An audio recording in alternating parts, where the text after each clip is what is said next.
الحمد لله وكفى وسلام على عباده الذين اصطفى أما بعد أعوذ بالله من الشيطان الرجيم بسم الله الرحمن الرحيم من يعلم أن يجوز به وقال الله تعالى في مقام آخر ما أصابكم من مصيبة فبما كسبت أيديكم وقال الله تعالى في مقام آخر ظهر الفساد في البر والبحر بما كسبت أيدي الناس سبحان ربك رب العزة عما يصفون وسلام على المرسلين والحمد لله رب العالمين اللهم صل على سيدنا محمد وعلى آل سيدنا محمد وبارك وسلم اللهم صل على سيدنا محمد وعلى آل سيدنا محمد وبارك وسلم اللهم صل على سيدنا محمد وعلى آل سيدنا محمد وبارك وسلم. جو بھی اعمال ہم کرتے ہیں یا تو وہ گناہ بنتے ہیں یا نیکی بنتے ہیں. اصول یہ ہے کہ اگر انسان اللہ رب العزت کی نافرمانی کرے یا نبی علیہ السلام کی سنت سے روگردانی کرے تو یہ گناہ کہلاتا ہے. اور اگر وہ کام اللہ رب العزت کے فرمان کے مطابق ہو، نبی علیہ السلام کی سنت کے مطابق ہو، تو وہ عمل نیکی کہلاتا ہے. گناہ کی اپنی تاثیر ہے، نیکی کی اپنی تاثیر ہے. گناہ کرنے سے انسان کی زندگی میں بے برکتی آتی ہے، نیکی کرنے سے انسان کی زندگی میں برکت آتی ہے. گناہ کرنے سے انسان پریشان ہوتا ہے، نیکی کرنے سے انسان پرسکون ہوتا ہے. گناہ کرنے سے انسان کو ناکامی ملتی ہے، نیکی کرنے سے انسان کو کامیابی ملتی ہے. گناہ کرنے سے اللہ رب العزت ناراض ہوتے ہیں، نیکی کرنے سے اللہ رب العزت خوش ہوتے ہیں. گناہ کرنے سے انسان جہنم کا مستحق بنتا ہے، نیکی کرنے سے انسان جنت کا مستحق بنتا ہے. جس طرح درخت کو اپنے پھل وزنی معلوم نہیں ہوتے، انسان کو بھی اپنے گناہ برے معلوم نہیں ہوتے. کتنی بات ہے کہ دوسرے بندے کے بارے میں دل میں شک آ جائے کہ وہ گناہ کرتا ہے تو انسان اس سے نفرت شروع کر دیتا ہے، جبکہ اپنے بارے میں یقین ہوتا ہے کہ میں فلاں فلاں گناہ کرتا ہوں، پھر بھی انسان اپنے نفس سے محبت کرتا ہے. گناہ کی مثال کینسر کے زخم کی مانند ہے. کسی کے جسم میں زخم ہو کینسر کا تو اس کا ایک ہی علاج ہے کہ اس کو آپریٹ کروا دیا جائے اور اس کو جسم سے نکال دیا جائے. گناہ کا ایک ہی حل ہے کہ اس کو چھوڑ دیا جائے. اگر کینسر کے زخم کو رہنے دیا جائے گا تو یہ پھیلے گا حتیٰ کہ انسان موت کے منہ میں چلا جائے گا. اسی طرح گناہ اگر زندگی میں باقی رہے گا تو انسان جہنم کے منہ میں چلا جائے گا. گناہ کی ابتدا کچے دھاگے کی مانند کمزور ہوتی ہے. شروع میں گناہ کا چھوڑنا آسان ہوتا ہے، وقت کے ساتھ ساتھ جب عادت پختہ ہوتی ہے پھر گناہ کا چھوڑنا مشکل کام ہوتا ہے. چنانچہ ابتدا میں گناہ کچے دھاگے کی مانند اور انتہا میں جہاز کے لنگر کی طرح مضبوط ہوتا ہے۔ آپ دنیا میں دیکھیں، مختلف چیزوں کی اپنی اپنی تاثیر ہے۔ برف ٹھنڈی ہوگی، آگ گرم ہوگی، پانی انسان کے جسم کو گیلا کرے گا۔ اسی طرح گناہ کے اندر بھی ایک تاثیر ہے کہ وہ انسان کے دل کو پریشان کرتا ہے۔ کسی بندے کو گناہ کرنے کے موقع میسر ہو، روکنے والا بھی کوئی نہ ہو، سمجھانے والا بھی کوئی نہ ہو، اور وہ پوری آزادی کے ساتھ گناہ کرے، تو گناہ اس کے دل کو پریشان رکھے گا۔ کتنی ہی کامیابی سے گناہ کیوں نہ کیا جائے، گناہ انسان کے دل کو پریشان کر دیتا ہے۔ چنانچہ ایک مرتبہ ایک کارخانہ دار صاحب تھے، انہوں نے رات کے 3 بجے فون کیا، کہنے لگے حضرت جو چاہتے ہیں کھاتے ہیں، پیتے ہیں، جہاں چاہتے ہیں سوتے ہیں، ہر نعمت دنیا کی موجود ہے، پتہ نہیں کیا بات ہے کہ دل پریشان رہتا ہے۔ تو اس عاجز نے جواب دیا کہ جس چیز سے سکون ملتا تھا آپ کا خزانہ اس نعمت سے خالی ہے۔ دنیا کے مال پیسے سے سکون ملتا تو قارون دنیا کا سب سے پرسکون شخص ہوتا۔ تو سکون تو ملتا ہے اللہ کی یاد سے، نہ دنیا سے، نہ دولت سے، نہ گھر آباد کرنے سے، تسلی دل کو ہوتی ہے خدا کو یاد کرنے۔ جن لوگوں کو نیکی کی زندگی نہیں نصیب ہوتی، وہ ایئر کنڈیشن کمروں میں کمبل میں لپٹ کے پڑے ہوتے ہیں، نیند نہیں آتی۔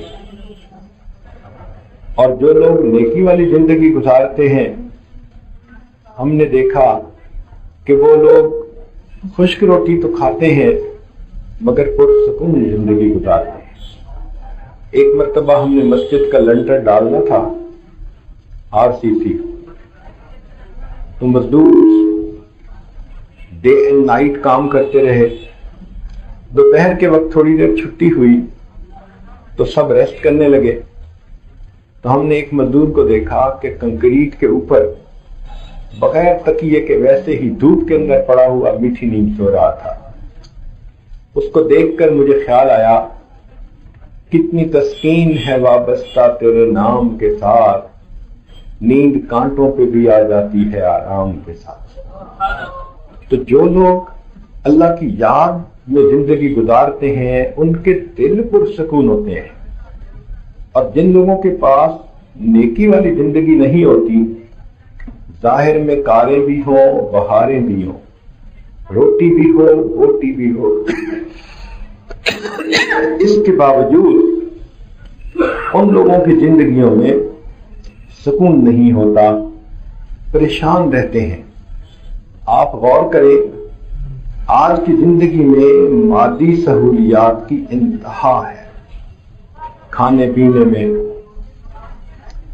اتنی ڈشز کے گننی مشکل ہو جاتی ہیں، پینے کے لیے اتنے جوسز ہیں کہ انسان حیران ہو جاتا ہے۔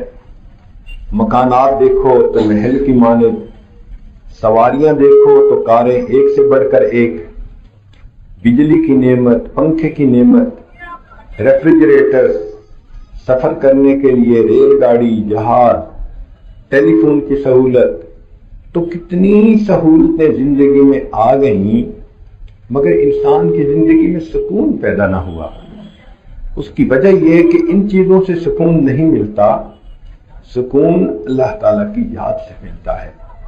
جتنا مادی سہولتیں آج ہیں اس سے پہلے کبھی نہیں تھی، اور جتنا انسان پریشان آج ہے اس سے پہلے کبھی نہیں تھا۔ تو اس بات کی طرف غور کرنا چاہیے کہ یہ پریشانی کس بات کی ہے۔ اسی لیے 2 لفظ بہت کثرت سے استعمال ہونے لگ گئے ہیں، ایک ڈپریشن اور دوسرا ٹینشن۔ یہ دونوں انگریزی کے لفظ ہیں۔ ہماری زبان میں، اردو زبان میں اس کا کوئی ہم معنی لفظی نہیں، تو معلوم ہوتا ہے کہ ہمارے بزرگوں کی زندگیوں میں یہ دونوں بیماریاں نہیں تھیں. اگر ہوتی تو انہوں نے اس کے لیے کوئی نام تجویز کر دیا ہوتا. جب یہ انگریزی زبان سے الفاظ چلے تو ہماری زبان میں اسی طرح منتقل ہو گئے. تو ڈپریشن اور ٹینشن یہ خارجی چیزیں ہیں جو باہر سے آئی ہیں، اور یہ ان لوگوں کو ہوتی ہیں جو اللہ رب العزت سے غفلت بھری زندگی گزارتے ہیں. ورنہ جس بندے کی نیکی کی زندگی ہو اس کو ڈپریشن اور ٹینشن سے کوئی کام ہی نہیں ہوتا. آج ہر بندہ چاہتا ہے کہ میں لنگوٹ باندھ کے اتروں میدان میں اور پریشانیوں کو ختم کر دوں. ایک پریشانی ختم نہیں ہوتی، دوسری اوپر سے، دوسری ختم نہیں ہوتی، تیسری اوپر سے. ایسے لگتا ہے کہ جیسے تسبیح کا دھاگا ٹوٹ گیا اور ایک کے بعد ایک دانہ نیچے گرتا چلا آ رہا ہے. کوئی نہ کوئی پریشانی کہیں نہ کہیں انسان کو چین سے نہیں رہنے دیتی. چنانچہ ایک مرتبہ ایک خاتون ہمیں ملنے کے لیے آئی. پردے کے پیچھے اس کو بٹھا کے پوچھا کہ کیا بات کہنا چاہتی ہیں.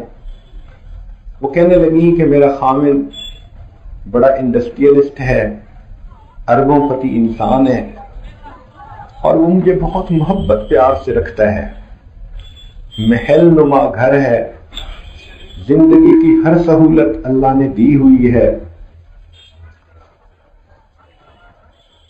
گھر کے خرچے وہی اٹھاتا ہے، کچن کے خرچے، ڈرائیور، گارڈ، گاڑی کا پیٹرول، جو چیز بھی ہے یہ سب خرچے وہی اٹھاتا ہے، اور مجھے میرے جیب خرچ کے لیے $2000 پر منتھ دیتا ہے. میں بہت پریشان ہوں، میرے خرچے پورے نہیں ہوتے.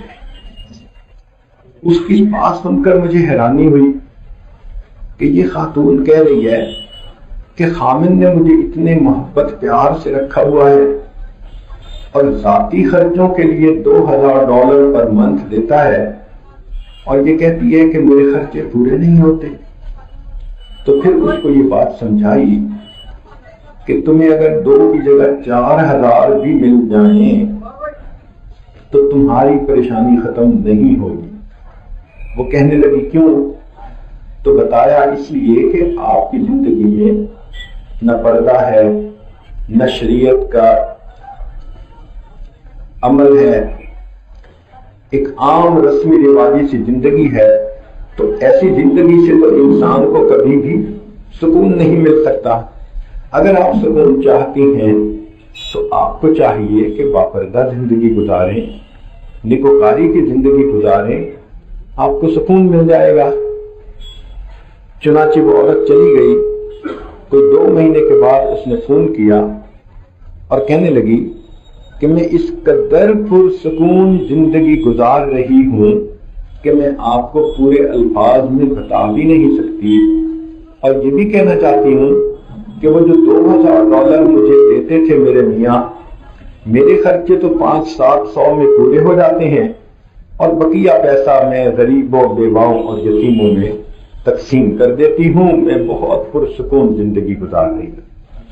تو سکون ملتا ہے اللہ رب العزت کی یاد سے، سکون ملتا ہے نیکوکاری کرنے سے. اگر انسان گناہ کرے گا،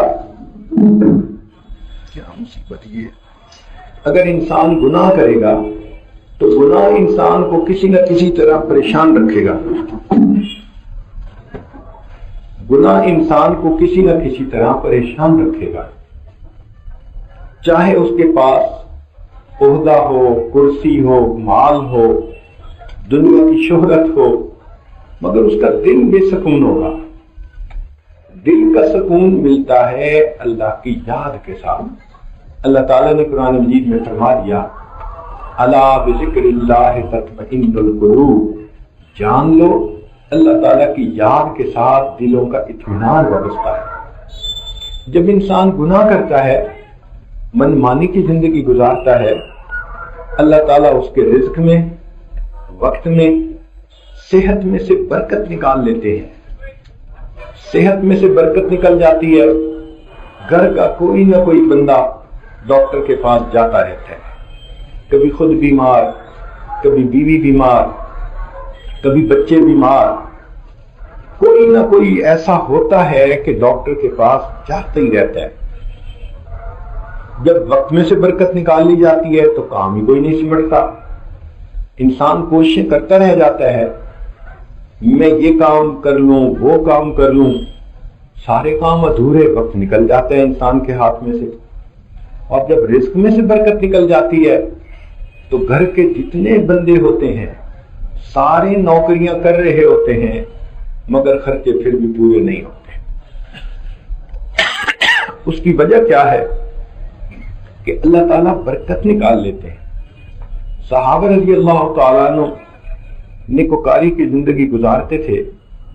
اللہ رب العزت نے ان کے رزق میں برکتیں عطا فرمائی تھی.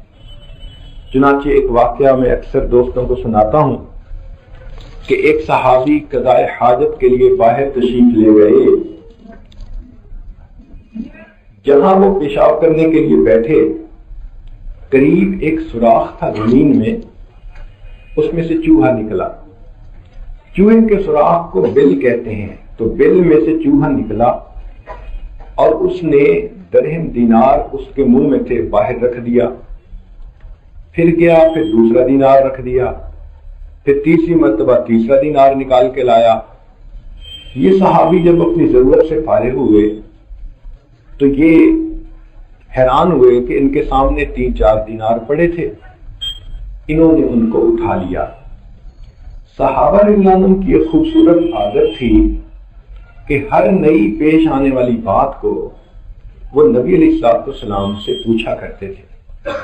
چنانچہ انہوں نے نبی علیہ السلام سے آ کر پوچھا، اے اللہ کے حبیب صلی اللہ علیہ وسلم، میرے ساتھ یہ واقعہ پیش آیا، آپ بتائیے میرے لیے ان پیسوں کا استعمال جائز ہے یا نہیں؟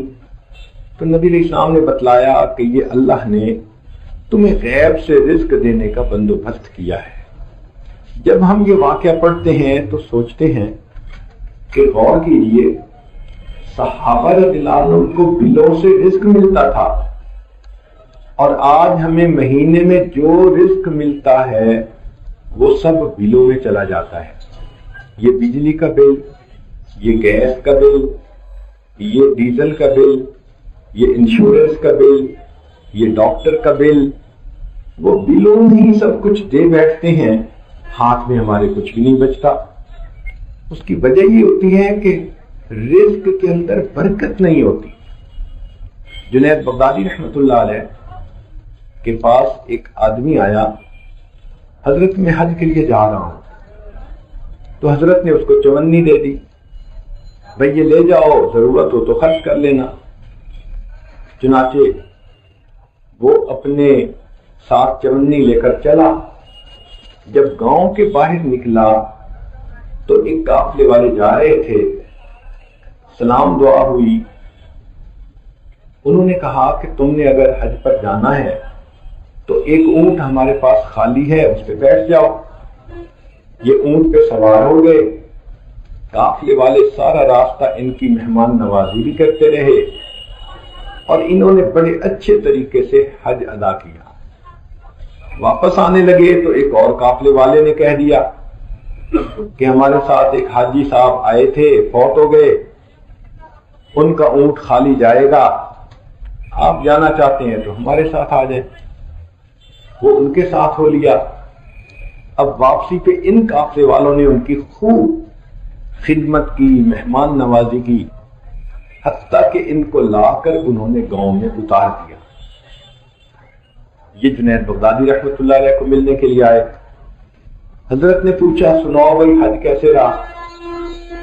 کہنے لگا، حضرت عجیب بات ہے، ہر سہولت بھی اللہ نے دی اور میرا خرچہ بھی کوئی نہیں ہوا. تو جنید بغدادی رحمت اللہ علیہ نے فرمایا، اچھا پھر میری چونی واپس کر دو. تو جن کے رزق میں برکتیں ہوتی ہیں ان کی چونی بھی خرچ نہیں ہوتی. ہم کئی لوگوں کو جانتے ہیں کہ جن کو اللہ نے ایسی صحت دی کہ ڈاکٹر کے پاس جانا ہی نہیں پڑتا. ہمیں ایک مرتبہ ایک بوڑھے میاں ملے جن کی عمر 82 سال تھی. وہ کہنے لگے کہ میں نے اپنی پوری زندگی میں ایک مرتبہ بھی ٹیبلٹ اپنی منہ میں نہیں ڈالی. 82 سال کی زندگی میں کبھی ڈاکٹر کے پاس جانے کا موقع ہی نہیں ملا. یہ صحت میں برکت ہوتی ہے، رزق میں برکت ہوتی ہے، وقت میں برکت ہوتی ہے. اور جب انسان گناہ کرتا ہے تو ان برکتوں سے محروم ہو جاتا ہے. پھر انسان پریشان رہتا ہے. ایک پریشانی ختم ہوتی ہے، دوسری شروع، دوسری ختم ہوتی ہے، تیسری شروع. کوئی نہ کوئی صورت پریشانی کی بنتی ہی رہتی ہے. ہم نے 5 اسٹار ہوٹل میں دیکھا کہ اگر وہاں پر کھانے کا انتظام ہو تو بوفے سسٹم کہلاتا ہے. اس میں کھانے کے ٹرے ایک جگہ پڑے ہوتے ہیں سالن والے، اور ان کے نیچے موم بتی جلائی ہوتی ہے، تو وہ آگ اس سالن کو گرم رکھتی ہے. تو جتنی دیر وہ کھانا گرم رہتا ہے. تو بالکل یہی مثال ہے کہ جو انسان گناہ کرتا ہے اللہ تعالیٰ اس کی زندگی میں کوئی ہیٹ سورس بنا دیتے ہیں، اور وہ ہیٹ سورس اس بندے کو بالکل پریشان رکھتا ہے. جیسے موم بتی میں یا چراغ میں تیل ڈالتے رہیں تو دیر تک جلتا رہے گا. یہ ہمارے گناہ اس چراغ کا تیل ہے جس چراغ نے ہمیں بے چین کیا ہوا ہے. ہم اپنے ہاتھوں سے خرچہ بھی کرتے ہیں، تکلیف بھی اٹھاتے ہیں، لیکن گناہ کر کے الٹا اپنے آپ کو پریشان کر لیتے ہیں. کسی کی زندگی میں بیوی ہیٹ سورس بن جاتی ہے، ناک میں دم کر دیتی ہے، کوآپریٹ نہیں کرتی، سنتی نہیں، مانتی نہیں، ضد ہوتی ہے، آگے سے زبان درازی کرتی ہے. انسان پریشان. کسی کی زندگی میں خامد ہیٹ سورس بن جاتا ہے، بیوی نیک ہے، اچھی ہے، خوبصورت ہے، مگر خامد باہر لوگوں کے پیچھے بھاگتا پھرتا ہے اور گھر کی طرف توجہ ہی نہیں ہوتی. بیوی خون کے آنسو روتی ہے، انتظار میں پڑی رہتی ہے، اور خامد اس کی طرف نہ آنکھ اٹھا کے نہیں دیکھتا. جتنا مرضی تیار ہو، اچھے کپڑے پہن کے صاف ستھری ہو کر بیٹھی ہو، خامد کی زبان سے تعریف کا ایک جملہ نہیں نکلتا. بیوی کا دل دکھتا ہے. اللہ نے اس کی بیوی کے گناہوں کی وجہ سے خامد کو ہیٹ سورس بنا دیا. اچھا، کئی جگہوں پہ ماں باپ کے لیے اولاد ہیٹ سورس بن جاتی ہے. ماں باپ خود تو اچھے ہیں مگر بیٹا نافرمان. کبھی خود تو اچھے ہیں، بیٹی غیر مسلم کی طرف متوجہ ہو گئی تو خون کے آنسو روتے ہیں. کبھی گھر کے لوگ ٹھیک ہیں، کوئی بیمار ہو جاتا ہے، سب کے لیے پریشانی کا سبب. کسی کے لیے پڑوسی ہیٹ سورس بن جاتا ہے. کوئی نہ کوئی ایسا سبب بن جاتا ہے جو انسان کو پریشان رکھتا ہے. چنانچہ فضیل بن عیاض رحمۃ اللہ علیہ فرماتے تھے کہ میں نے جب بھی اللہ تعالیٰ کی نافرمانی کی، یہ بہت سننے والی بات ہے، کہ میں نے جب بھی اللہ تعالیٰ کی نافرمانی کی، میں نے اس کا اثر یا تو بیوی میں دیکھا کہ بیوی نے میری نافرمانی کی، یا اولاد میں دیکھا کہ اولاد نے میری نافرمانی کی، یا میں نے اپنے نوکروں میں دیکھا کہ میں نے کام کہا انہوں نے کام نہیں کیا، یا پھر اپنی سواری کے جانور میں دیکھا کہ میں سوار ہوا اور وہ صحیح طرح مجھے لے کے چلتا نہیں تھا. تو کہیں نہ کہیں میں نے اس نافرمانی کا اثر دیکھا. اس کا نتیجہ یہ نکلا کہ ہم جو بھی خلاف شرع کام کرتے ہیں وہ ہماری زندگی میں کہیں نہ کہیں ریفلیکٹ ہوتا ہے. ہم نے خدا کی نافرمانی کی، ہمارے ماتحت ہماری نافرمانیاں کرتے ہیں. اس لیے آپ دیکھیں گے کہ آج اکثر ماں باپ اولاد کے بارے میں شکوے کرتے ہیں، حضرت کیا بتائیں، بچے تو افلاطون بن گئے ہیں، سنتے بھی نہیں ہیں، مانتے بھی نہیں ہیں. اور سچ بات تو یہ ہے کہ آج کے دور میں اولاد باپ سے ایسے نفرت کرتی ہے جیسے کوئی باپ سے نفرت کیا کرتا ہے. اس کی بنیادی وجہ کیا ہوتی ہے کہ ماں باپ کی زندگی میں نمازیں نہیں، سنت کا اہتمام نہیں، بس عام رسم و رواجی زندگی ہے، اسی پہ جی رہے ہیں، زندگی میں پریشان ہو رہے ہیں.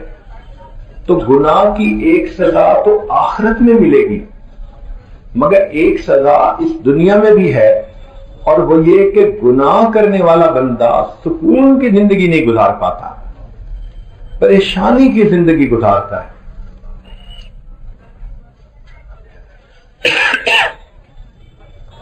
اللہ تعالیٰ ارشاد فرماتے ہیں مَن یعمل سوءًا یجز بہ، جو بھی کوئی گناہ کرے گا اس کو اس کا بدلہ مل کر رہے گا.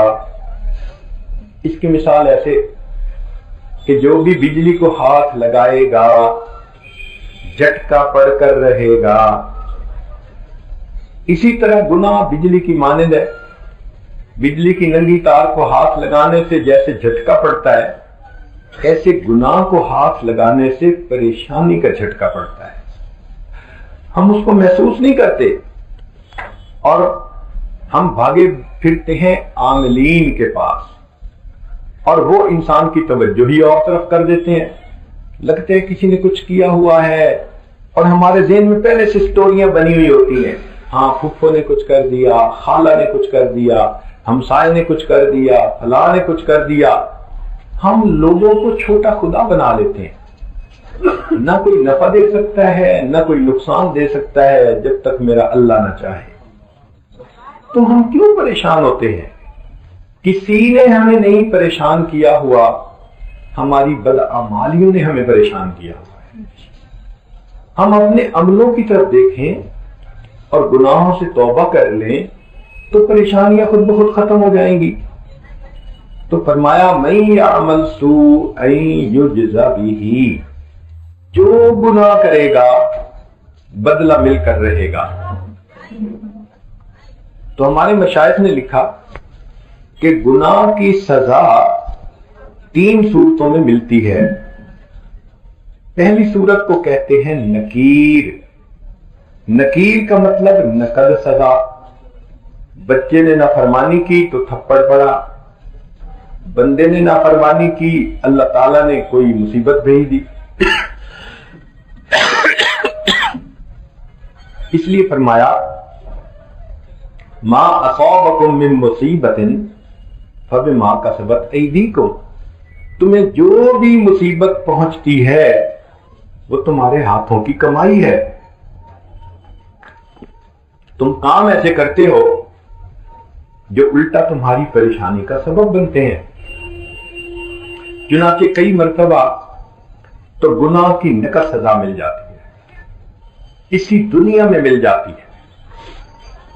ایک لینڈ لارڈ کا واقعہ آپ کو سنائیں، بہت ہی عبرتناک واقعہ ہے. اتنی بڑی زمین تھی اس کے پاس کہ ریل گاڑی کے 2 اسٹیشن اس کی زمین کے اندر بنے ہوئے تھے. یعنی ایک اسٹیشن بھی اس کی زمین میں تھا، وہاں سے گاڑی چلتی تھی تو اگلے اسٹیشن پر جب رکتی تھی تو وہ بھی اسی کی زمین میں تھا. ہزاروں ہیکٹر تھے اس کے پاس ایگریکلچر لینڈ کے. ایک دن اپنے دوستوں کے ساتھ شہر کے چوک میں کھڑا تھا اور باتیں کر رہا تھا تو اس کے دوست نے کہہ دیا کہ میں پریشان ہوں، آمدنی کم ہے، میرے خرچے پورے ہی نہیں ہوتے. تو اس نے بڑے تکبر سے آگے سے جواب دیا کہ تم لوگ پریشان رہتے ہو کہ پیسہ آئے گا کہاں سے، اور میں پریشان رہتا ہوں کہ پیسہ لگاؤں گا کہاں پہ. اور اس نے کہا کہ میری تو 40 نسلوں کو بھی پیسے کی کوئی فکر نہیں. اس کا یہ تکبر کا بول اللہ تعالیٰ کو ناپسند آیا. چنانچہ چند دن کے بعد وہ بیمار ہو گیا اور 6 مہینے کے اندر اس دنیا سے رخصت ہو گیا، چلا گیا. اس کا ایک ہی بیٹا تھا. عمر اس لڑکے کی تھی 18 سال. وہ اس کی ساری جائیداد کا وارث بن گیا. جوانی تھی، پھر مال کی بہتات، تو ایسے میں برے لوگ دوست بن جاتے ہیں. تو دوسرے نوجوانوں نے اس کو شراب اور شباب کے راستے پہ لگا دیا. چنانچہ اس نے شراب پینی شروع کر دی اور ماڈل لڑکیوں کے ساتھ وقت گزارنا شروع کر دیا. بینک میں کروڑوں روپیہ تھا، اس نے خوب لٹایا، خوب عیاشی کی.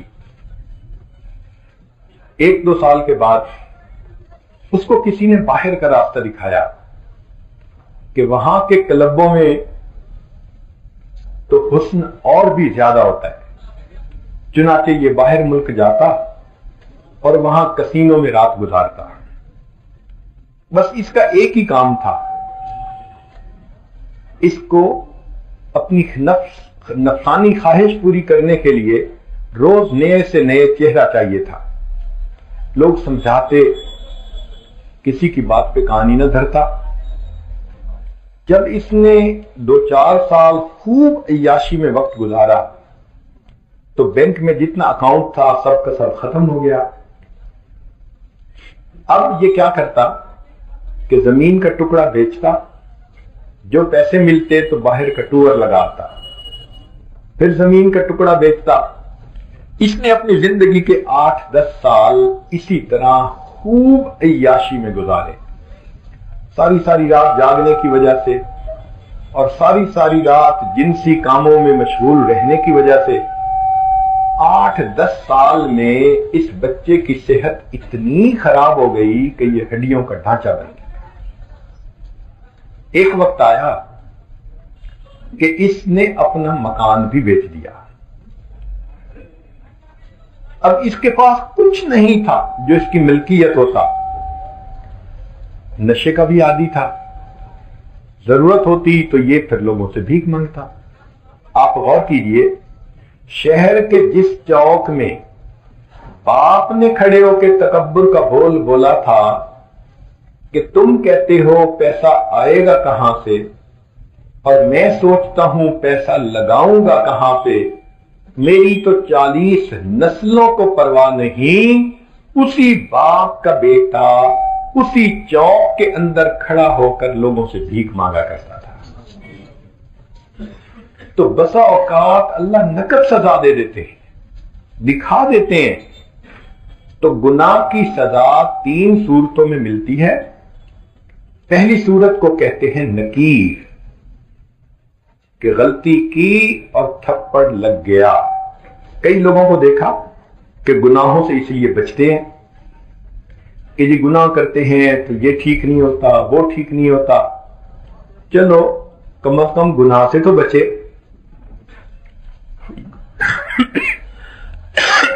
گناہ کی سزا ایک دوسری صورت ہے، اس کو کہتے ہیں تاخیر،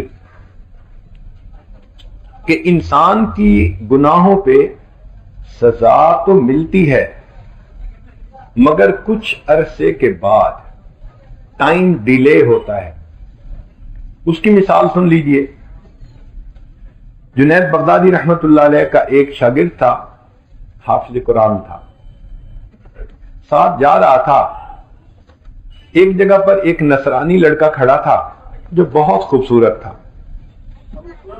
اب اس خادم کی نظر اس لڑکے پر پڑی تو اچھا لگا، تو یہ جنید بغدادی رحمت اللہ سے کہنے لگا، حضرت ایسی شکلوں کو بھی اللہ جہنم میں ڈال دیں گے.